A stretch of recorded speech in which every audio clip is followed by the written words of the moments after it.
Hey there, this is Donald again. Just wanted to say hi. Anyway, the old Custom 10 here has been overheating. I was driving it down the road and it just decided to overheat a little bit. And I was looking in here yesterday and I figured out what the problem is. So let me see if I can get in there and show you what the problem is. Alright. Now, I'm going to bring this up here so we can look at it just a little bit differently. Alright. There we go. This might be better here. Yeah. Perfect. Anyway, that's the engine compartment on my Custom 10 there. It's a 1972 Chevrolet pickup truck. It's a two-wheel drive. It's a rear-wheel drive, right? The when you're looking at the Chevrolets and they got the S10s and the K10s and or S20s and K20s, whatever the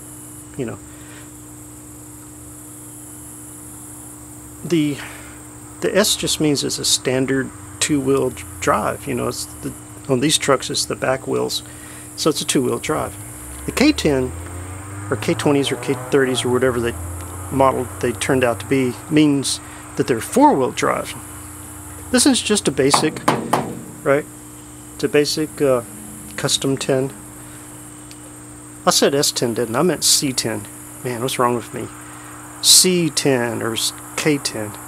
The C stands for two-wheel drive. Boy, I messed that all up, didn't I? Anyway, C. So they, instead of just calling it C10, they made it fancy and called it Custom 10. That way they could sell it for more money. But anyway, this car or this truck, I was driving it to work, and it was overheating on me. Well, it's got two problems. It was overheating because it was losing coolant, and also the points that I had replaced not too long ago. It's been a while, but hadn't been that long ago. They come out of adjustment. So when they come out of adjustment, this thing doesn't work very well at all. And sometimes it just stops dead on the road, which is very, very dangerous. So anyway, that's one problem I've got, and I've been trying to figure out how to keep those points from coming out of adjustment. And the other problem was it was losing coolant. I'd be driving down the road and I could smell it. I could smell the antifreeze. And anyway, I had checked everything. I do have a big hose down here that's leaking a little bit, but I correct that by tightening up the clamp on it.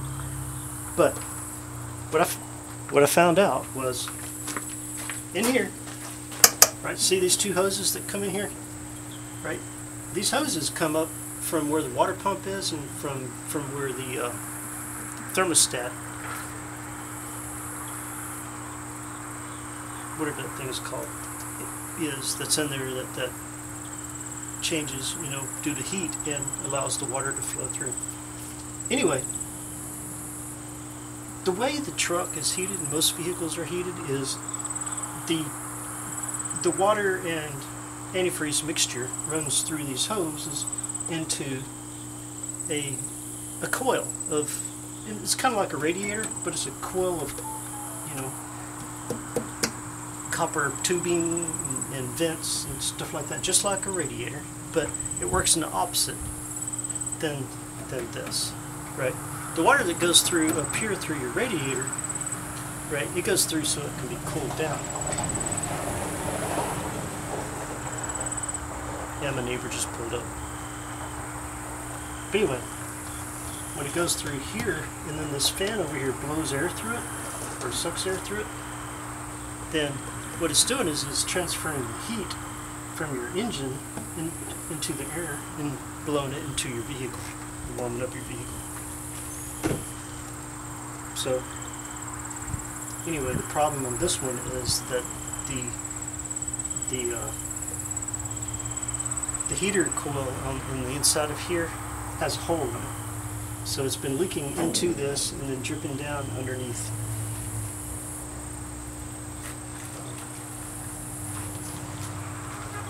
So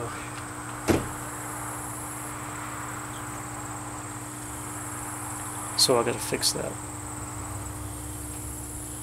And I did a little research online, and you know, people say you can fix those yourself, but I'm not going to try. Whenever I got the money, I'm just going to go to LMC Truck online and order me a new one that will replace that. And it just fits right inside here. You know, it's about so wide and so long and so tall. You know, it fits right in here. So I'll take this outside cover off. Right now, disconnect these two hoses here. Take this outside cover off and replace it. Right, put this cover back on. Of course, I'll probably have to replace that seal, because that seal is old and probably destroy that. And reconnect these hoses, and hopefully that'll solve the problem. And then this winter I'll have a heater. And whenever I do that, I'll also replace this lower hose down here. And anyway, when I say lower hose, I mean this one right here. Yeah, I mean that hose right there. Because that one's kind of getting old and it needs replaced as well. Okay, so the points, I don't know, you know, a lot of people don't know where the points are, but the points are inside. Where's my hand at? Oh, there it is. The points are inside the distributor. Right, the rotor spins around, hits all these wires, and makes the sparks fly and all that good stuff. So that's two problems. Plus, it was a little bit low on oil, and I found out I've got an oil leak back there, so I gotta replace the seal for that. So that's three things right there that I need to do on this truck, and I'll get it going. All right. Anyway, just wanted to say see ya. If you like my videos, give me a thumbs up.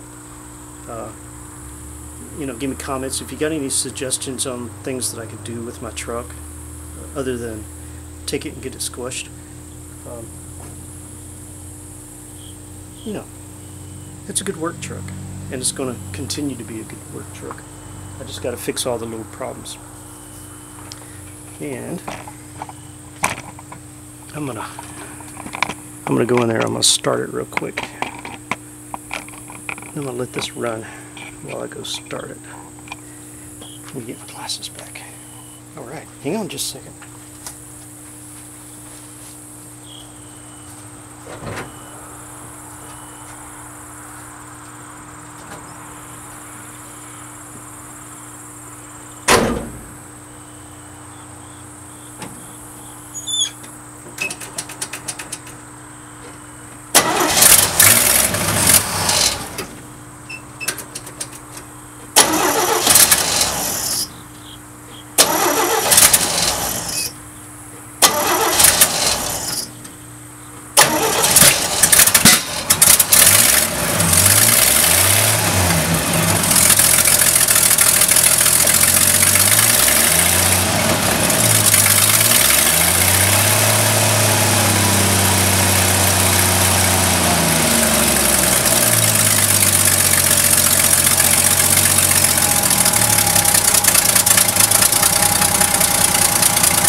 Alright. Anyway, that's what my truck's doing right now. So, anyway, on one of my other videos I told you I'd just talk about all kinds of crazy crap. Right now I'm talking about my work truck. Anyway, give me a thumbs up. Watch all my videos. Yeah, I'm going to do one on the vermicompost here in a little while. Anyway, talk to you later. Bye.